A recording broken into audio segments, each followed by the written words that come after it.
कि सराय रंजन के लोग हमको आशीर्वाद देते हैं, मदद करते हैं, तभी हम यहाँ से पटना पहुँचते हैं। यहाँ मेडिकल कॉलेज बन जाने से सबसे ज़्यादा लाभ या सबसे ज़्यादा इसका फ़ायदा गरीब लोगों को होता है। और बिना वादा के जो एक से एक काम करिए उसका आनंद, उसका सुख ही कुछ अलग होता है।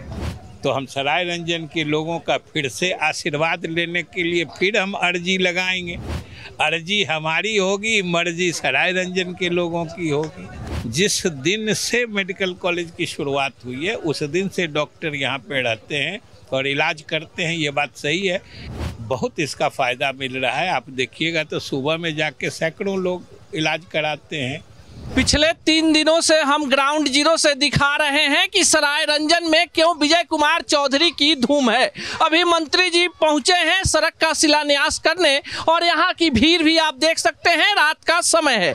1-2 सवाल हैं जो हम पूछ लेते हैं, क्यों इतनी लोकप्रियता है। हमने आपको हॉस्पिटल भी दिखाया, इंजीनियरिंग कॉलेज भी दिखाया और वो बांध भी दिखा दिया जिस बांध को मंत्री जी ने बनवाया है। मंत्री जी, आज आपके क्षेत्र में पिछले 3 दिनों से हम आपकी रिपोर्ट कार्ड की जांच कर रहे हैं, लेकिन कहीं ना कहीं आपने जो काम किया है पब्लिक आपके फेवर में, क्या लगता है, क्या कुछ ऐसा कमाल कर दिया है आपने? नहीं, ये तो सराय रंजन के लोगों और यहाँ के मतदाताओं की महानता है जो उनको हमारा काम पसंद आता है।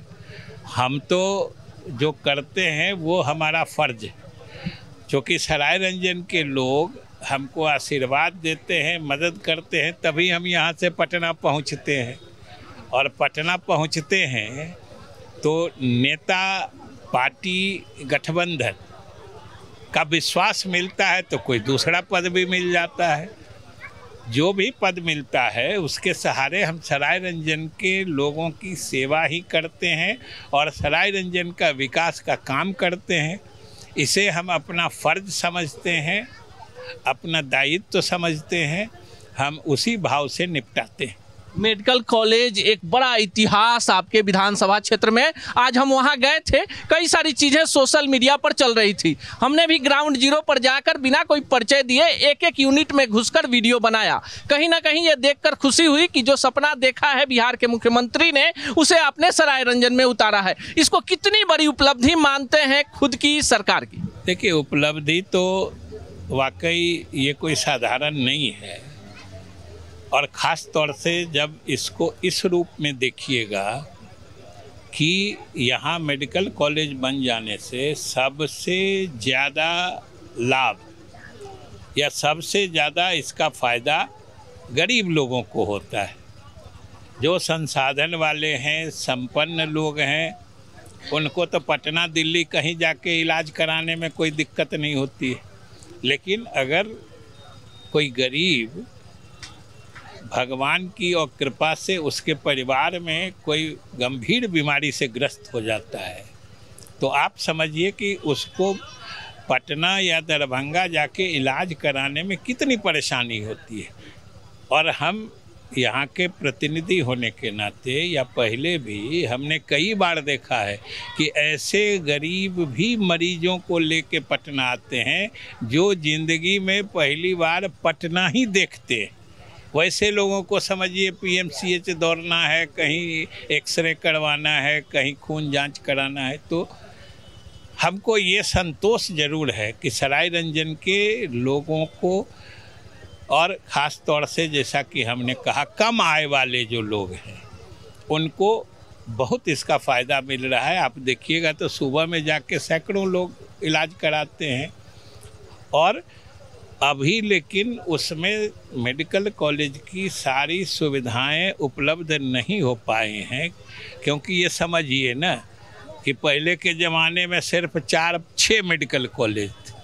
आज लगभग काफ़ी ज़िलों में मेडिकल कॉलेज खुल गया है। तो वैसी हालत में एक साथ सब जगह सारी सुविधा उपलब्ध नहीं होती है। लेकिन उस मायने में भी सराय रंजन मेडिकल कॉलेज जब से खुला है, यहाँ पर जो आउटडोर सिस्टम चलाने के लिए और रोगियों के इलाज के लिए सारी सुविधाएं जिस दिन से मेडिकल कॉलेज की शुरुआत हुई है उस दिन से डॉक्टर यहाँ पे रहते हैं और इलाज करते हैं। ये बात सही है कि इमरजेंसी के साथ साथ और भी कुछ सुविधाएं, क्योंकि उसके साथ जुड़ी बहुत सारी चीज़ें होती हैं, वो अभी नहीं हो पाया है और उसमें थोड़ा वक्त लग रहा है। हम समझते हैं वो भी आने वाले दिनों में हो जाएगा, तब यहाँ के लोगों को और अधिक सुविधा मिल पाएगी। विजय कुमार चौधरी जी, हमने 300 से ज़्यादा लोगों से बातचीत की, हर एक गांव में गए, हर पंचायत में गए, लोगों से जानने की कोशिश की, शायद कोई आपके बारे में थोड़ा सा खुलकर कोई विरोध की बात करता। विरोधी भी इस बात को मानते हैं कि सड़क बनी है, बिजली की स्थिति ठीक हुई है, कानून व्यवस्था की स्थिति ठीक हुई है। क्या ऐसा जादू आपने कर दिया है कि लगातार आप जनप्रतिनिधि हैं, मंत्री हैं, आपका तो विरोध होना चाहिए? लोकतंत्र में विरोध भी तो एक तरीका होता है, लेकिन लोग कह रहे हैं कि नहीं, अभी मंत्री जी हमको चाहिए और अभी लंबे टर्म। ऐसा क्या आपने कमाल कर दिया? देखिए, हमने तो कहा ना कि इसको हम अपनी जिम्मेदारी समझकर, अपना फर्ज समझकर लोगों की सेवा करते हैं।